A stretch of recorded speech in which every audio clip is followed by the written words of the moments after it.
आइए सुनिए, देखिए, समझिए सनातन सत्य।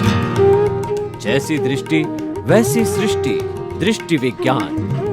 कुदरत, कुदरती रचना एवं कुदरत के कानून से शाश्वत सुख की प्राप्ति।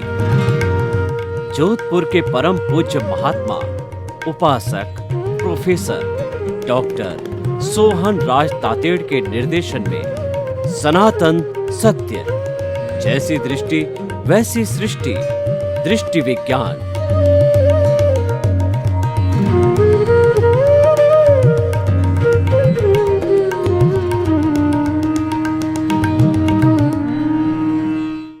भाई और बहनों, मातृशक्ति को नमन। आज का हमारा बहुत सुंदर विषय, हमें अच्छा इंसान बनना है। देखिए, हमने मानव जीवन प्राप्त किया है। ये जीवन बहुत दुर्लभ कहा गया है। 4 बातें जीवन में बहुत मुश्किल से मिलती है। एक तो मानव तन का मिलना, दूसरा भगवान की वाणी सुनने का अवसर मिलना, तीसरा भगवान की वाणी के अंदर विश्वास होना, और चौथा भगवान की वाणी को हृदयंगम करना, अपने जीवन में उतारना।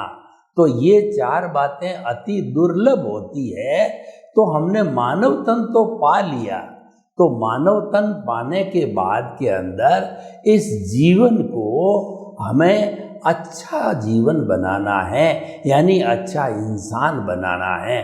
हर समझदार व्यक्ति चाहेगा कि मैं अच्छा इंसान बनूं, क्योंकि हम इंसान तो हैं, लेकिन बुरा बनने में क्या फ़ायदा है। बुरा बनने में कोई विशेष पुरुषार्थ नहीं करना पड़ता है, और बुराई तो हमारे भीतर जन्मों की भरी पड़ी है, हम लेकर के आते हैं। लेकिन मुख्य कार्य होता है अच्छाई को प्राप्त करना। जितने भी उपदेश दिए जाते हैं, प्रवचन दिए जाते हैं, ये अच्छाई को प्राप्त करने के लिए किए जाते हैं, क्योंकि मनुष्य जन्म जन्मांतर से बुराई की तरफ झुकाव का वो अभ्यस्त है। तो उसको अच्छाई की तरफ मोड़ने के लिए बार बार याद दिलाना पड़ता है, क्योंकि वह उस बात को भूल जाता है। देखिए, अच्छा इंसान किसे कहते हैं? अच्छा इंसान वह होता है जो कि मनुष्य मात्र को दुख न दे, कष्ट न दे, और गहराई में जाएं तो वह प्राणी मात्र को किसी तरह का कष्ट न दे। क्योंकि हम अपने जीवन में किसी प्रकार का कष्ट या दुख नहीं चाहते हैं। जब हम दुख नहीं चाहते और हम कष्ट नहीं चाहते हैं, तो हम दूसरों को दुख या कष्ट देना क्यों देना चाहेंगे? और उस कष्ट देने के हम अधिकारी हैं क्या? हम अधिकारी नहीं हैं। किसी को कष्ट देना हमारा अधिकार नहीं है। ये तो नाजायज़ चीज़ होती है। लेकिन मनुष्य तो नाजायज़ काम ज़्यादा करता है और जायज़ कम करता है। जो व्यक्ति जायज़ कार्य करता है वह अच्छा इंसान बनता है। देखिए, अच्छा इंसान बनने के लिए हमें क्या करना चाहिए? तो हम बिंदुवार उन चीज़ों के ऊपर चिंतन, मनन और निध्यासन करेंगे। अच्छा इंसान बनने के लिए व्यक्ति के पास में जो 3 बड़े साधन हैं, मन, वचन और काया, इन तीनों साधनों का जो है वो बहुत सुंदर तरीके से उपयोग होना चाहिए। देखिए, मन का कार्य है चिंतन करना, वचन का कार्य है बोलना, और शरीर का कार्य है कि सभी तरह की गतिविधियां करना।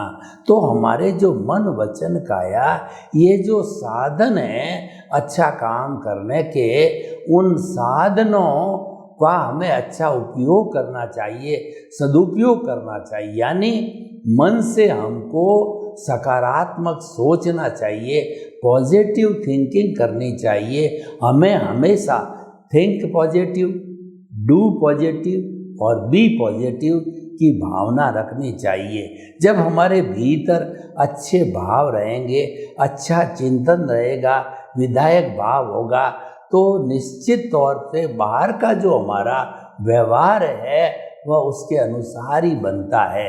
हमारा जो बाहर का व्यक्तित्व है वो भीतर से आता है, यानी भीतर जैसा हमारा ओरा होता है, भीतर हमारी जैसी निश्चय होती है, जैसे हमारे भाव होते हैं उसी के अनुसार विचार बनते हैं। जैसा भाव वैसा विचार, जैसा विचार वैसा आचार, जैसा आचार वैसा व्यवहार और जैसा व्यवहार वैसा व्यक्तित्व। यानी अच्छा इंसान बनने के लिए हमें गंगोत्री तक जाना होगा।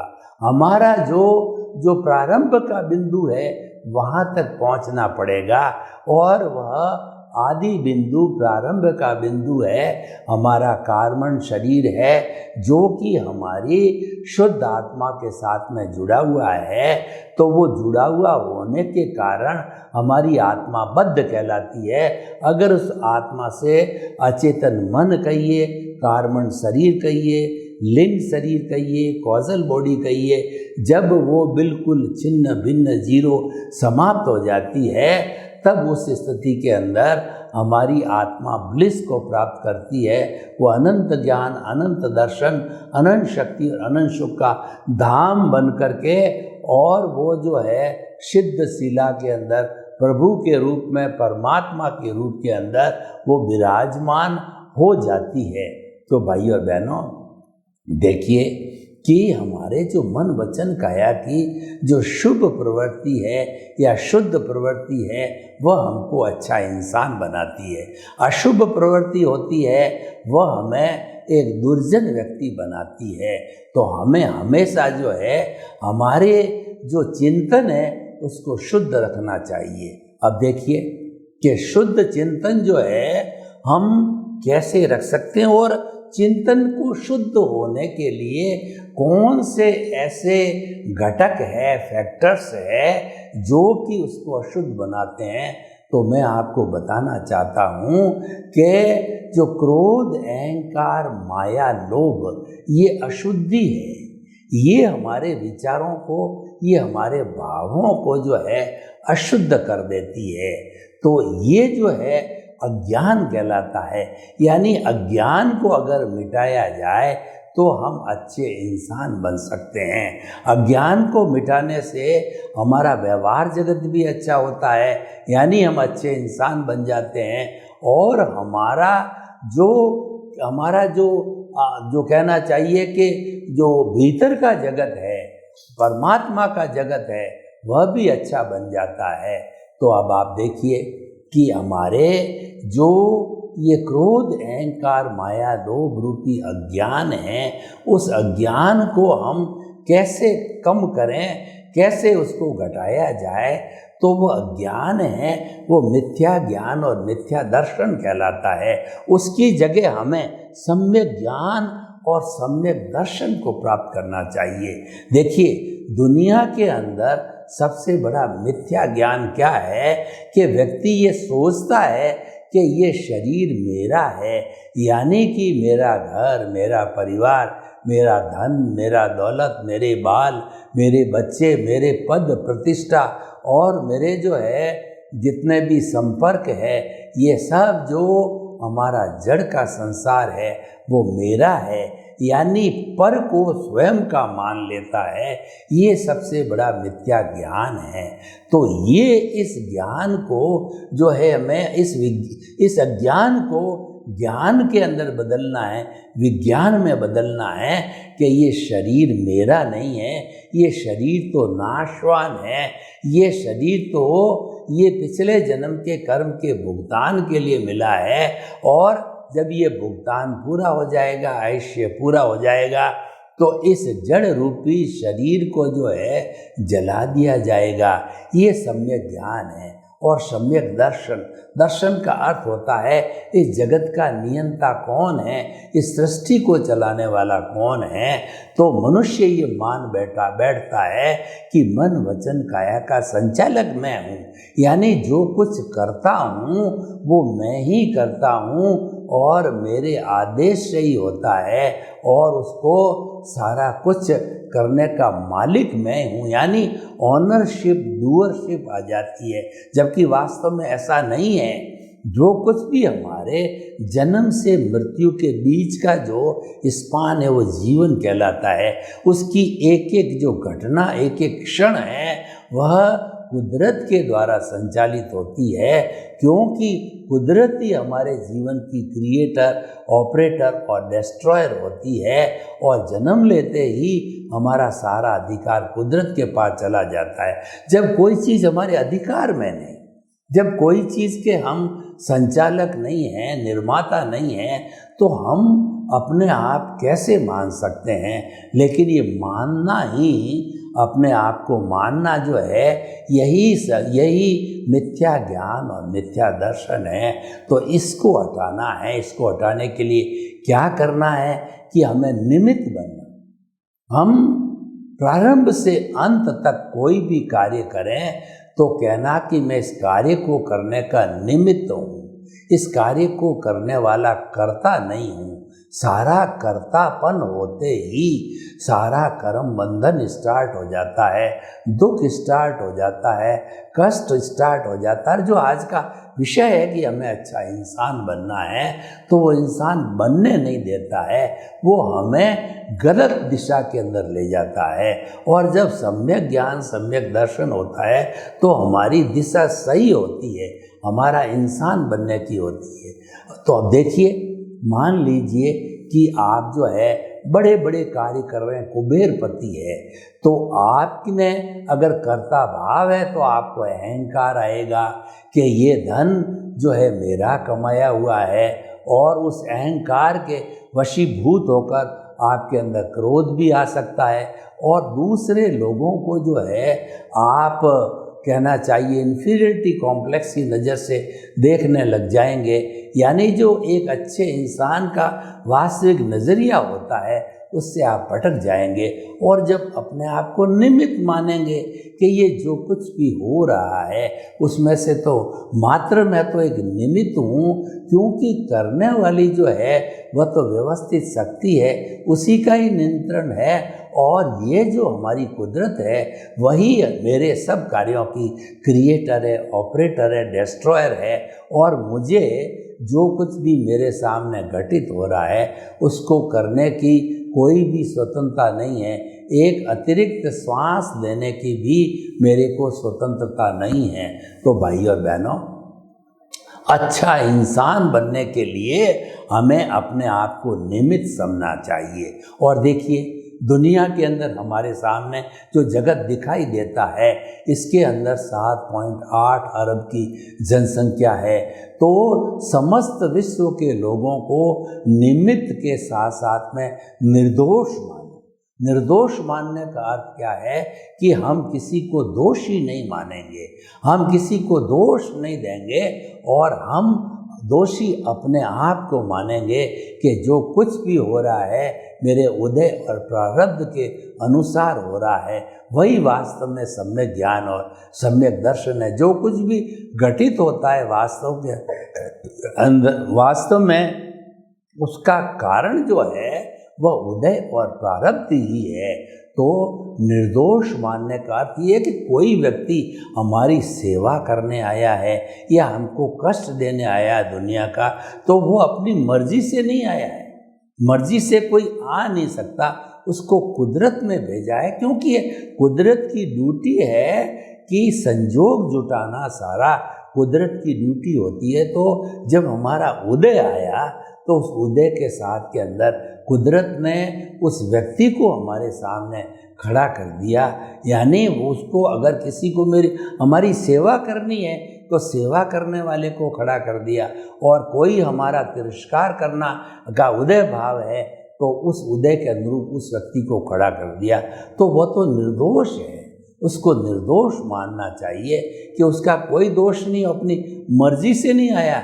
दुनिया में इतने लोग जी रहे हैं, चाहे छोटे जीव है, बड़े जीव है, वो अपने अपने कर्मों के अधीन जी रहे हैं। अपने जो है इच्छा से या अपने राजी खुशी से वो नहीं जी रहे हैं, क्योंकि सबकी संचालक है वह जो है कुदरत है।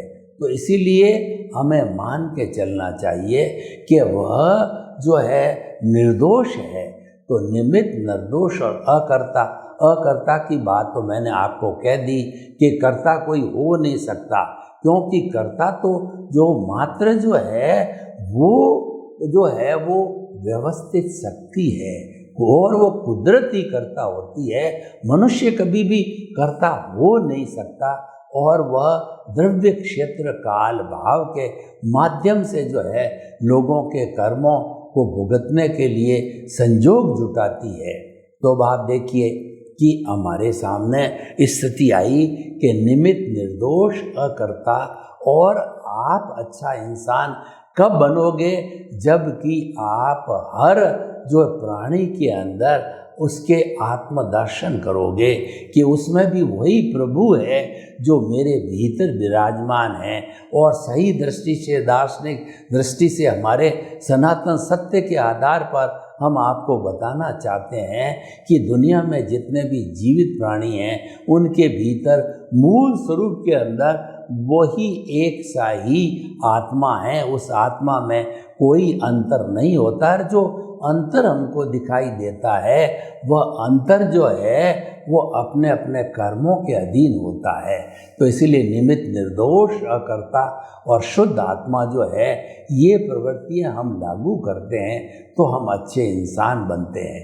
देखिए, ये तो हमने दार्शनिक बातें की, और अच्छा इंसान बनने की कुछ व्यवहारिक बातें करें तो हम जिस परिवेश में जीते हैं, जिस परिवार में जीते हैं, जिस जो है हमारा कार्य क्षेत्र हो तो उसमें जीते हैं, तो उसमें हर व्यक्ति के साथ में हमारा जो वर्ताव होना चाहिए वह बिना भेदभाव का वर्ताव होना चाहिए।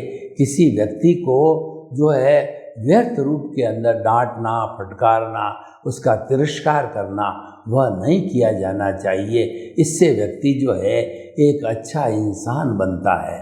तो भाई और बहनों, अच्छा इंसान बनने के लिए अनेकों अनेकों सूत्र होते हैं। उन सूत्रों की जितना जितना समय है हमारे पास उसकी व्याख्या करते जाएंगे। तो आप देखिए कि आपको जब अच्छा इंसान बनना है तो सम, शम और शम की जो है नीति को अपनाना चाहिए। सम का मतलब होता है समभाव। समभाव का अर्थ होता है कि सहनशीलता। कोई व्यक्ति हमारे को ऊंचा नीचा कह देता है, गाली भी बोल देता है, तिरस्कार भी कर देता है, सम्मान भी करता है, तो हर परिस्थिति में हमारे को सहनशील रहने की, सहन करने की हमारे में ताकत होनी चाहिए, हमारे में शक्ति होनी चाहिए। जब ये सहनशीलता हमारे भीतर रहेगी तो कोई तरह की प्रतिक्रिया नहीं होगी। और अगर सहनशीलता नहीं है तो एक व्यक्ति कोई एक बात की क्रिया करेगा, सामने वाला प्रतिक्रिया करेगा, और ये प्रतिक्रिया चलती रहेगी और ये विरोध का, झगड़े का रूप ले लेती है। तो इसीलिए व्यक्ति को अच्छा इंसान बनने के लिए सहनशीलता का होने का आवश्यक बहुत है। और सहनशील व्यक्ति होता है हर जगह एडजस्ट हो जाता है, और जब व्यक्ति एडजस्ट होता है तो निश्चित तौर पे वो अच्छा इंसान बन जाता है। कुछ सूत्र मैं आपको अच्छा इंसान बनने के देना चाहता हूँ। 5 बड़े बड़े सूत्र है जो कि जीवन में पालन करना चाहिए। पहला सूत्र है जगत निर्दोष, जो मैंने बताया कि कोई भी व्यक्ति का दोष होता ही नहीं है, वह तो बिल्कुल निर्दोष होता है, क्योंकि वह हमारे साथ अच्छा या बुरा व्यवहार, हम भी किसी के साथ अच्छा और बुरा व्यवहार करने में स्वतंत्र नहीं हैं। वो तो कुदरत की आज्ञा और कुदरत के जो है वह जो कानून के अनुसार ही हम दूसरे का व्यवहार करते हैं।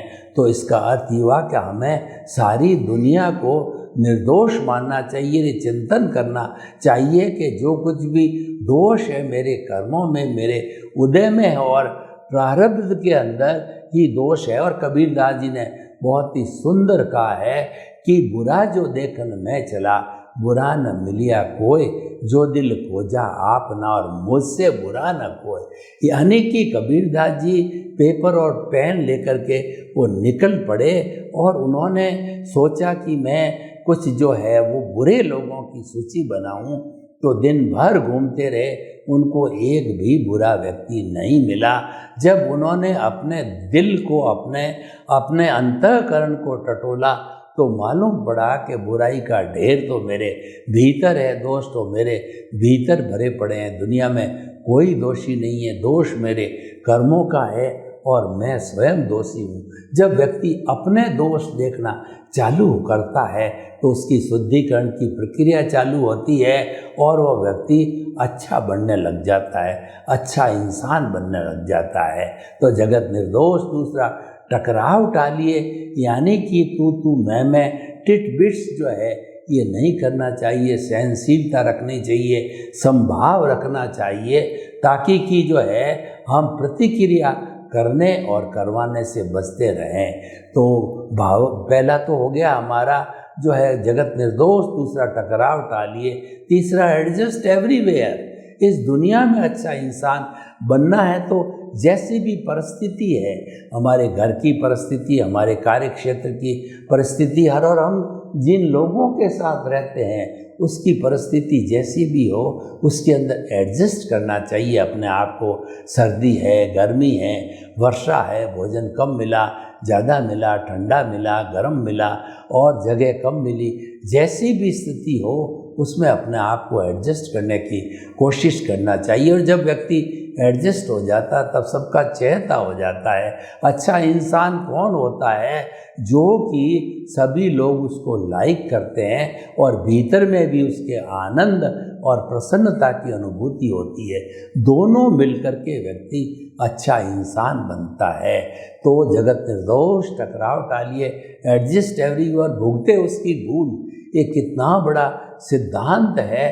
हमेशा ये मान के चलिए कि देखिए, मान लीजिए कि हम जो है रोड के ऊपर चल रहे हैं और किसी व्यक्ति ने हल्का सा हमारे 2 व्हीलर या 4 व्हीलर पे धक्का मार दिया, तो हमारे थोड़ा सा जो है नुकसान हुआ। तो अब इसके अंदर हमारा चिंतन क्या होना चाहिए कि जिसने ये हमारे जो है जो कहना चाहिए कि ये ठोकर लगाई है, तो उसके अंदर गलती उसकी नहीं है, गलती मेरी है, क्योंकि मैं भुगत रहा हूँ। भूल तो भुगतने वाले की होती है कि उसने कभी न कभी जो है वो गलती उसके साथ की है, तो उसका हिसाब बराबर करने के लिए वह उन्हें उसकी पुनरावृत्ति कर रहा है, एक्शन का रिएक्शन कर रहा है वह, और उसके साथ के अंदर वह कॉज है, उसका इफेक्ट आ रहा है। तो वास्तव में जो भुगतता है उसकी भूल होती है। हमें किसी को, दूसरे को जो है वो भूल करने वाला नहीं मानना चाहिए। और 5वां सूत्र है कि हुआ सो न्याय। इसका अर्थ ये हुआ कि जो कुदरत जो कुछ भी हमारे साथ में करती है वो न्याय करती है, क्योंकि कुदरत का बिल्कुल फॉर्मूला है कि वो अपनी तरफ से कोई भी पनिशमेंट और अवार्ड नहीं देती है, क्योंकि कुदरत जो ये कहती है कि मैं तो जैसा उपादान है उसके अनुरूप ही संजोग जुटाने का कार्य करता हूँ, मैं तो मेरी ड्यूटी करती हूँ, इसीलिए मेरा जो न्याय परफेक्ट है। और आजकल जितने न्यायालय बने हुए हैं उन न्यायालयों के अंदर तो गलती हो सकती है, क्योंकि जज होता है वो मनुष्य होता है और जजमेंट दिया जाता है वो मैन मेड दिया जाता है, उसके अंदर किसी प्रकार की गलती हो सकती है। लेकिन कुदरत के न्याय के अंदर किसी प्रकार की गलती संभव नहीं है, क्योंकि कुदरत तो अपने आप में परफेक्ट होती है और वह उतना ही व्यक्ति को पनिशमेंट और अवार्ड देती है जैसा जैसा उसका उपादान, यानी वह जैसा पीछे से जो है अपना कर्म लेकर के आया है। तो हुआ सो न्याय। ये 5 बड़े सूत्र है जो व्यक्ति को अच्छा इंसान बनाते हैं। अब देखिए, अच्छा इंसान बनाने के लिए हमने बाहरी जगत की बहुत बड़ी बात की है, लेकिन बाहर का जगत तो बहुत लिमिटेड है। हमारा भीतर का जगत यानी प्रभु का जगत है, वो बहुत बड़ा विशाल जगत है।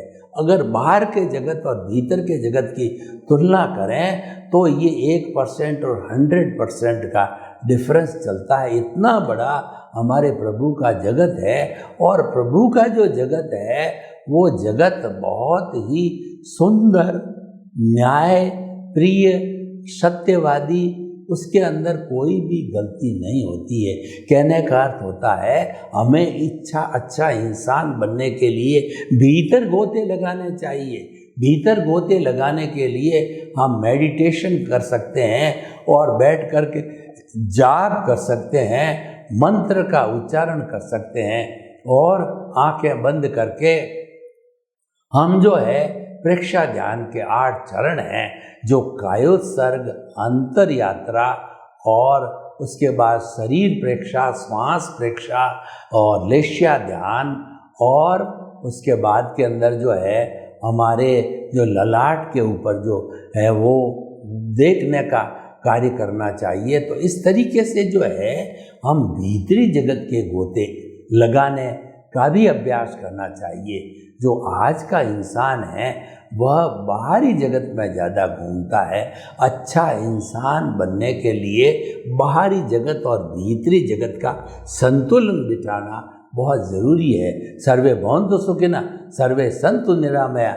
लोक के सब जीवों को सुख मिले, शांति मिले, आनंद मिले, प्रेम मिले, सौहार्द मिले और मुक्ति मिले, हमारी शुभकामना। ओम शांति।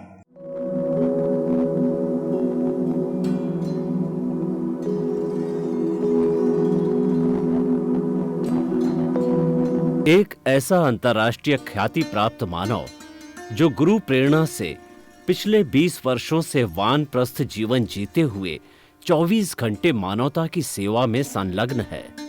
एक ऐसा मानव जो अभी राष्ट्रीय, अंतर्राष्ट्रीय टीवी चैनलों पर 7,500 एपिसोड के माध्यम से सनातन सत्य, आत्मविज्ञान एवं पुनरुत्थान, व्यवहार एवं निश्चय जगत के जीवनोपयोगी विषयों पर हृदय स्पर्शी प्रवचन कर चुका है।